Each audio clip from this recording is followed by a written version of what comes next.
I'm Aisha. I'm Jasmine. And I'm 12. And we're IJT Productions.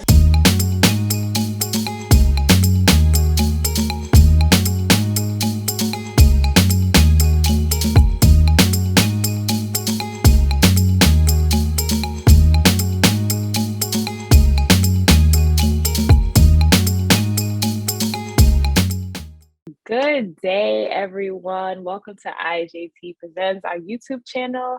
And today's topic is sex. So, yeah, I said it. You didn't hear it wrong. We're talking about friends with benefits, celibacy, abstaining, or are you for the streets or the machine? And today I have with us 12, which is the T, by JT, and we have Jasmine with you see Jasmine's hair? Look at that. Come on, Jazz. Oh, yes. We have Jay over there. So for this topic, I know it's like we barely even talk about sex, you know what I'm saying? But we're going to get into it today. We're going to keep it very PG because we have some other members on the board in IJT. Shout out to Makai in the background. But before I take a jab at this, Jasmine 12, what are your thoughts about like friends with benefits and sex and all that good stuff? Take it away, Jess. I was really trying to avoid this one, but I somehow managed to get back on this. I thought I was going to miss this one. So yeah, I honestly, I think it's a really, really messy thing. It's a messy situation. Yeah, I don't think it's good at all. You know, I'm going to be honest. I did experience this one time in my life and it's no good. Like it's horrible. Things changes. It messes up friendships. You know, I lost a friendship because of it, and it's really not worth it. You know, because it's like you're adding something into the mix that's not supposed to be there when it comes to friendship. You know, when it comes to intimacy, it's supposed to be a thing that you share with your husband. Of course, my view now is that, you know, you wait till marriage, of course, but I'm just saying, you know, back then, it wasn't my viewpoint back then. And I just see like how it made me felt. Like it made me felt like really, really sad because after a while, like you had no control over it. It was just like, it was just that and that only. And after a while, you're thinking like, why am I in this situation like this? Like, how is this going to help me? You know, how is it going to help me grow, you know, as a woman? You know, what happens if I do find the right guy and I'm in this mess? And, you know, I just wanted to make sure that, you know, especially for me as a woman, that how I carry myself is just very, very important to me. So I just had to leave and I left the friendship because of it. Yeah, it's very messy. God, no, thank you for sharing that. I appreciate that, and I can understand that and relate to it. 12, before we get to the double woman perspective, what are your thoughts as a man with, you know, friends with benefits? This is your topic. Can you repeat the question, please? So you wrote the question. Okay, I was just making sure. So okay, here's the thing, right? Shout out to Makai. All right, so that I gotta really be careful how I talk because Makai's there. So with that said, and our viewers, of course, but what I'll say is, what I was taught growing up was that two people lay down, one person comes up with feelings every time. Every time. So it sounds cool on paper to just say like, oh, I can have a friend with benefit. This is my home girl, whatever. We could do our thing here and there. But then after a while, it starts to get a little staticky because like feelings develop and then you get those like, you know, so where are we going with this? Or what are we doing with this? Or then you get those expectations that's now created like, oh, why you ain't answer your phone fast enough? Or why you ain't text me back? You talking to somebody else. Or if you do deal with somebody else, then it's kind of like you hurt that person's feelings because it's like y'all never had a commitment. But as far as like courtesy, it's just it just gets fuzzy. So when you start to deal in that friend with benefit capacity, like, yeah, like I said, it sounds easy on paper just to say like, oh, I can just dip and dab whenever I want to, but then again, I'm still a person that's gonna create expectations, create feelings, and they're gonna look and hold you to some level of a standard once y'all cross that line. So when you cross that line, it's very hard to uncross it, if that makes sense, meaning to go back to just a platonic friendship. So with that said, I think the concept is a very sticky concept to maintain. It's very hard to like I haven't the years I've lived, I haven't successfully had friends with benefits, or I have not successfully seen like people start off as friends with benefits and it doesn't end bad. Like it usually ends bad because, like I said, those expectations that are created, it always it always creates a scenario where somebody is either feeling left out, feeling abused, feeling used, feeling taken advantage of because they may have started the agreement off initially because a lot of people living in fear, so it's like they act like they don't want a relationship. I don't really want nothing serious. I'm cool with just vibing with somebody. Then y'all get into that space, and now you actually like, I like this person, but then now they hit you with the whoa, like you my homegirl, like this ain't that. And just me personally, just in my personal, like I said, I've never successfully had a friends with benefit situation that actually flourished into something because we crossed that line and then like I said, the reality hit, it was kind of like, okay, now you lose the friendship and you lose everything around it because again, two people lay down, somebody gonna get up with feelings every time. That's just how it Right. goes. So yeah. Facts. I agree. I was the one with the getting up with. So I agree with both of you. It never worked out for me. I haven't known anybody who has that success rate of it working out for them. But I would love for you guys to be on the show if you or you know somebody who had a successful friends with benefit relationship. Please hit us up on our DMs or IJT Productions 89 at gmail.com. Just holler at us. We would love to have that part two. As for me, very transparent. I feel like in the talking stage where there were guys that I liked, this is before Christ. After Christ, absolutely not. I am abstaining from sex until marriage. I have made that oath. God has know that. I have witnesses and I have accountability partners to back me up. So yeah, shout out to my accountability partner Joanna, love you, from TSC. But for that, I would say it was never a good thing, especially when I started. I feel like I started late. I started having like sex at the age of 20. So everybody who was doing it like in the teens, I was like, I don't know what this is. I'm terrified. There were certain things I was just like, yeah, but that you like somebody physically, still trying to understand guys and get to know them at a certain point. So you see if someone sparks interest to you, you find them attractive, you guys take it to the next level, you think, oh well, if I give him some, then we're gonna be like girlfriend or boyfriend. It's like, no, Ish, you gave me some and that was great. So I want your yams, I want somebody else's yams, I want their yams. So yeah, I was it never felt really great to be just a friend with a benefit. I always wanted more. And that person was like, nah. So there was a point where I had to treat my body like a temple and tell people, nah. Like if you want this, we gonna have to be in committed relationship. So I got that. I had to learn that very quickly.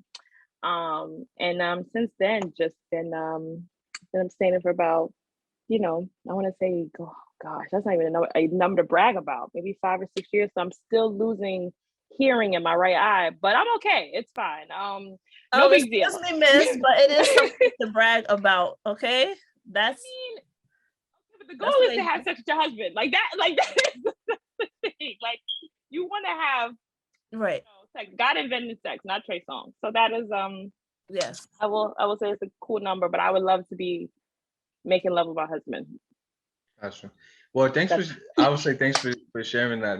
That's actually really special because you nowadays, like being for the streets is like a thing, having hot girl summers is a thing, just out here doing the most, like, not getting tied down to nobody and just kind of like having fun, going with the flow. Like, yeah, when you're younger, pre-washed up, right? When you're younger and, you just are kind of, I guess, exploring and finding your way, like college years, like, after high school, things like that. At a certain point, when you pass that threshold and you get a little older, like 25-ish, and you're not like settled down, like that does start to weigh on you, and you start to think like, okay, like I want something more sustainable. Now, a lot of times, like I said, with that fear element, a lot of people have trauma, right? So a lot of people have bad breakups or situationships that go left, whatever. They have kids, all types of stuff can create trauma, right?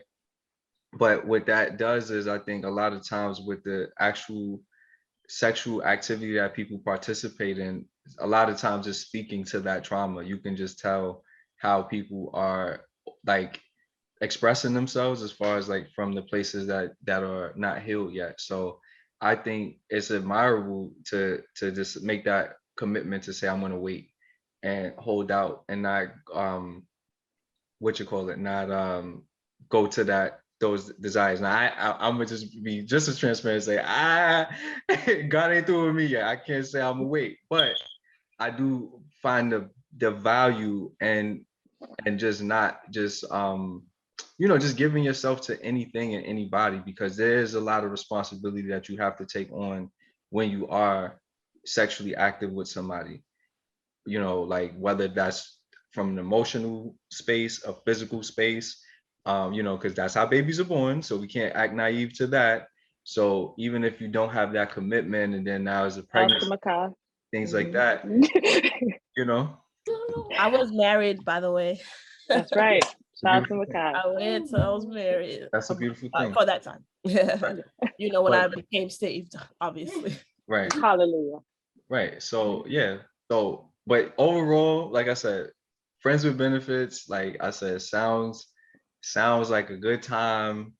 It sounds like a great idea in the beginning, but then when you get into it and you really think about it and you take a step back, you get that rude awakening, and it can happen for men and women. It can happen for both. It's not just the women catching feelings. Sometimes some women out here is savages. Like I know a few. Because I'm with you.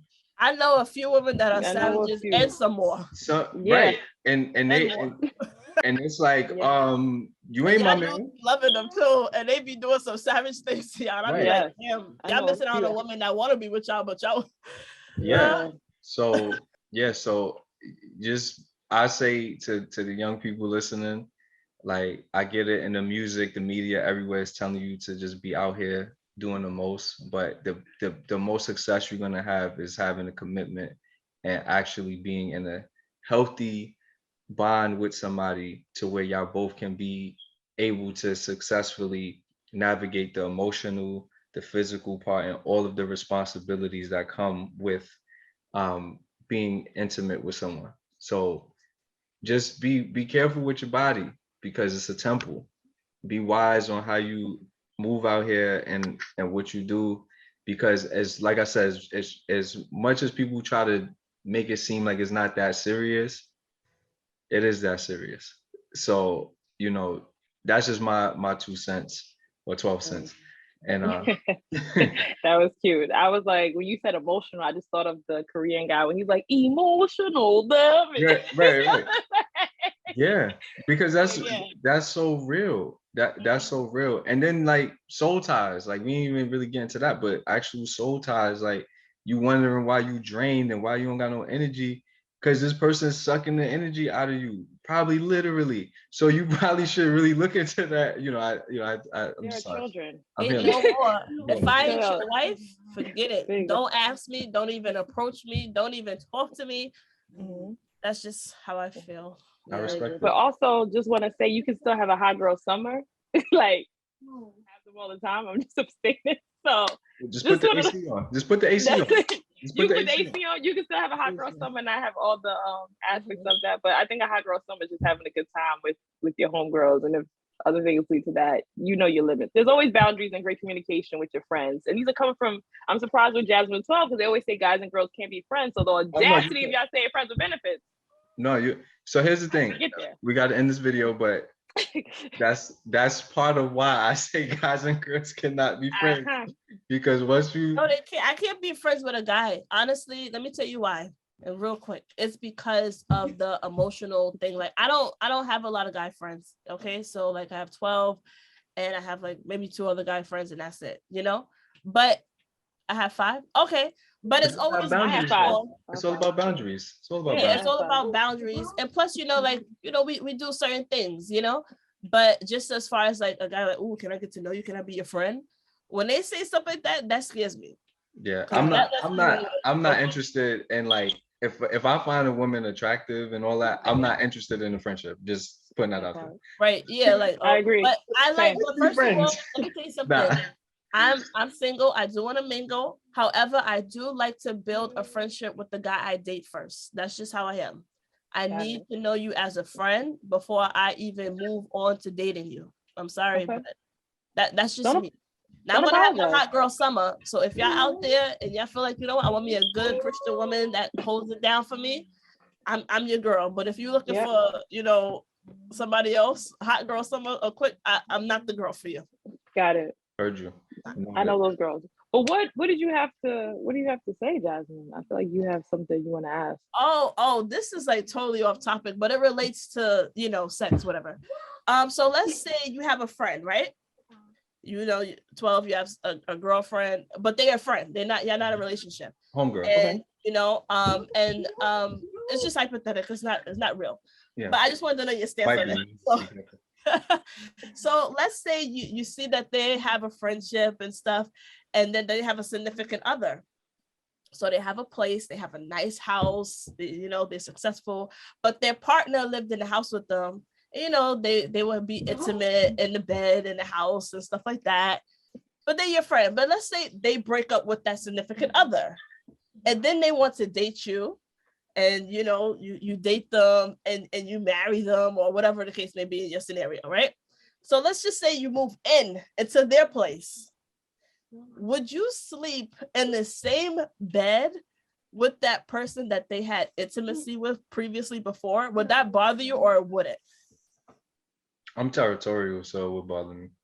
It would bother you, 12? Like if the girl that you had, she was doing some guy in that bed before you and all that stuff, and she's like, "Oh, just come move in with me." And if it's I mean, it depends on how serious it is. Like, it depends. Honestly speaking, if it's really something serious, like I would want. Serious. She wants you to move in and be with her. Well, I wouldn't. That's nothing. I wouldn't move in with anyway. But that's a whole nother. But you want to move in with your wife? I wouldn't move into a woman's home. I wouldn't do that. Even if the house is paid for, taken care of. I wouldn't do it. Nope. Because once we argue, this is my house. Get your stuff and go. You need to. No. Your name is gonna be on the deed. Everything, like, it's half yours, but you're moving into her house because it's more, you know, it's easier. That's another video. But I'll just say this. I would prefer for us to establish new things for our dynamic. That's what I would prefer. So yeah. What about you? This question sounds like I knew that this guy and this girl were already together. Yeah, I know the girl. For a while. Yeah, like so. If based off the scenario you have, I wouldn't feel any type of way because one, based off my boundaries, this wouldn't exist. But based off of what you set up, I already knew the girl. They broke up. I got with him. That's one of my deal breakers right there. Anyway, It don't matter. I still knew of her awareness and her being and saying hello. Nah, shooting with her in the gym. No, it's too close. So that's one. Two, if that means I didn't care, being in the bed with her, like, it's like, listen, I'm already in the bed with him. Whoever he's smashing and messing with, she was there. I moved in. Like, it's too fresh. I already knew all of this. So based off from the beginning, if I move like a savage in the beginning, I'm just gonna stick it through. So that's what would happen. I would not care because I already broke that tie of just knowing her, getting with him, waiting for them to break up, getting my shot in, living with them, getting married, smashing the bed. It wouldn't. But for me, this wouldn't exist. No. But yeah, with that scenario, absolutely be a savage straight through because I wouldn't care. Yeah, or even if you didn't know the guy's girlfriend and he had a wife and he divorced, but he wants to move you in the house, you know, and you're sharing all the furniture that the ex-wife has because she just left, you know. Yeah, like 12 stated, like Right. the goal is to pretty much have the property where he's going to take that, where we could either use that money for the wedding and move. And when I say wedding, I mean our house is also going to be where our new house will be, where we would have the wedding and the ceremony, just start anew. I would like that to happen. So then that way we can have a full new house, start fresh, his name, my name on the deed. Our wedding is there. It also be a housewarming, house welcoming. Give me your gifts. Say, be a witness to our wedding and a new house. But as far as the old spot, that No, we put right? our money Okay, 'cause together. I was the only one. I was having a debate with my friend. Yeah. Who said, like, you know, she didn't care, you know, but for me, I Mhm. would care. She was like, "Oh, you're making such a big deal about it," you know, like, so Mhm. what? You know, people I doing hotel beds and all this stuff. This But is interesting. I think I got an idea for a topic that we could talk about. But okay, all right. but I I didn't definitely mean I to like turn it into something else, but I like Yeah. that question though. I like all that. right, all right. But it's not a big deal. Like I also see what your friend is coming from. Like if she didn't know her, like each his own. Yeah, like she But didn't for know me, her, but she moved in, you yeah. know, and all that stuff. But for But me, I I would would like want something property. new, you know. Yeah. Yeah. And that's fine. Teach his own. But yeah, that's all I So, got. all right, so let's bring it home. So let's meet in the comments and let's talk about friends with benefits. Let's talk about sex. Let's talk about being out here, being outside. Are you outside, inside? Are you Wear a waiting? mask. Yeah, Wear a definitely. mask. Are you are you looking for a serious commitment? Are you saving yourself for marriage? Yeah, are you Do abstaining? you want Please. whatever? Are you abstaining? Are you practicing? Semen retention is a thing for a lot of people. So Shoot your shot. yeah, so that's the thing. So let's talk about it. So meet us in the comments. We're IJT Productions, and we'll see you in the next video. Thank you so much for watching. Please share, subscribe, and like, comment. We appreciate you all, and thank you all for watching.